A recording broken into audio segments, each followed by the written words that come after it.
અમે આવી ગયા છે આ પાવાગઢમાં મસ્ત વરસાદી વાતાવરણ છે ને આ પાવાગઢમાં અંદર એન્ટ્રન્સ થવાનો આ મેઇન ગેટ છે, ત્યાં છે આ ગેટ પર.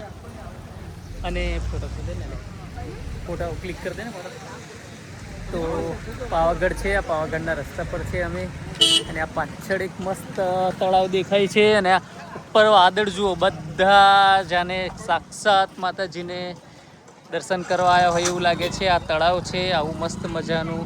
તો આ રીતે આ રોડ જાય છે, જુઓ આ મસ્ત પાવાગઢ, જાને વાદળા નજીક ઝૂમ કરીને બતાવું. સ્પેશિયલ માતાજીને જાને આશીર્વાદ લેવા આવ્યા હોય એ રીતે અહીંયા આવ્યા છે. જુઓ આવું સરસ મજાનું વાતાવરણ છે, મસ્ત.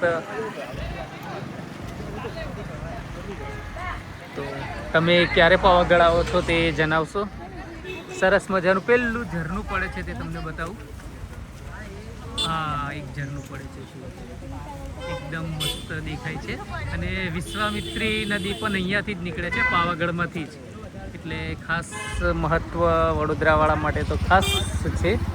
ચાલ આ બાજુ જઈએ.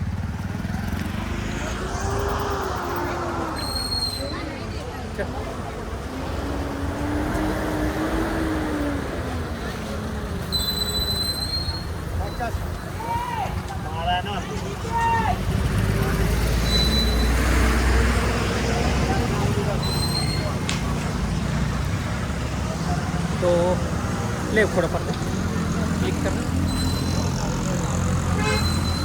તો આવું છે આ પાવાગઢ, આવું મસ્ત દેખાય છે. તમને નજીક જઈને બતાવું, વાદળો જતા હોય એવું બી દેખાશે તમને.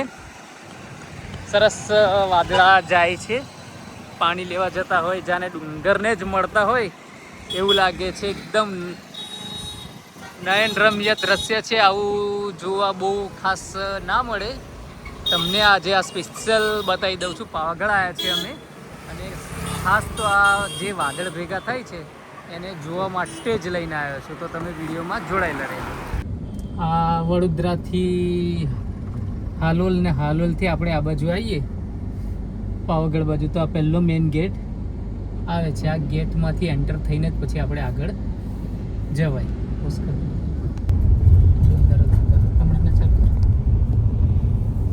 પાવાગઢનું મેઇન બજાર આવી ગયું. 2 દિવસ સુધી અહીંના મંદિરના ટ્રસ્ટીએ પ્રવાસીઓને આવવાની ના પાડી છે. વિડીયો દ્વારા એમને જણાવ્યું હતું, વિડીયોના માધ્યમ દ્વારા, કે વરસાદની પરિસ્થિતિને જોતા રેડ એલર્ટ આપેલું છે, તો ખાસ કોઈએ આ બાજુ આવવું નહીં એવું આપ્યું છે. એટલે પ્રવાસીઓ બહુ ખાસ દેખાતા નથી. અને વરસાદ પણ ખરેખર બહુ જ છે, તો ના જવું જોઈએ આટલા બધા વરસાદમાં અહીં. તો આવું છે આ બજાર, કેવું છે તે બતાવું તમને.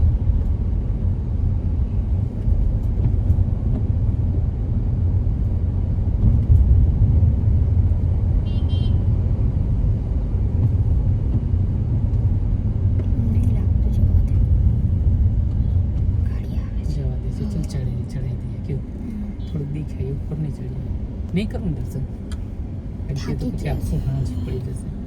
ચાલો અહીં પાવાગઢ વાળું દેખાય ને ત્યાંથી ફોટો પાડવાનો ઉપર ચડીએ ત્યાં. પછી તારો ફોન બી આવે છે, તારો ફોન બી કનેક્ટ કરતા આનો ફોટો પાડી દે. થોડું ક્યાં કરી પછી બસ જાય પછી ઊભી રાખો. થઈ ગયો. વિડીયો કટ કરી દે, આખો કટ કરી દે.